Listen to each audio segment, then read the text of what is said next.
સાબરકાંઠા જિલ્લાના પ્રાંતિજ પોલીસ સ્ટેશનના પોલીસકર્મી પર હુમલો થયો છે।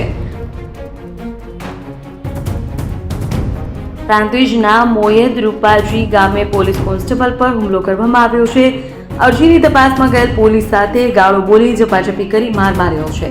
ડાબા પગે સાથળના ભાગે બચકું ભરી ઈજાઓ પહોંચાડી છે। રાજ્ય સેવકની ફરજમાં અડચણરૂપ કરી રૂકાવટ કરી જાનથી મારી નાખવાની ધમકીઓ આપી છે। બે મહિલા એક પુરુષ સહિત 3 લોકોએ હુમલો કરતા પ્રાંતિજ પોલીસ સ્ટેશનના 3 વિરુદ્ધ પોલીસ ફરિયાદ નોંધાઈ છે। સાબરકાંઠા જિલ્લાના પ્રાંતિજ પોલીસ સ્ટેશનના પોલીસકર્મી પર હુમલો થયો છે।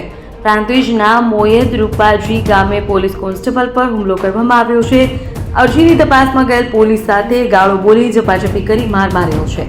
ડાબા પગે સાથળના ભાગે બચકું ભરી ઈજાઓ પહોંચાડી છે। રાજ્ય સેવકની ફરજમાં અડચણરૂપ કરી રૂકાવટ કરી જાનથી મારી નાખવાની ધમકીઓ આપી છે। બે મહિલા એક પુરુષ સહિત 3 લોકોએ હુમલો કરતા પ્રાંતિજ પોલીસ સ્ટેશનના 3 વિરુદ્ધ પોલીસ ફરિયાદ નોંધાઈ છે।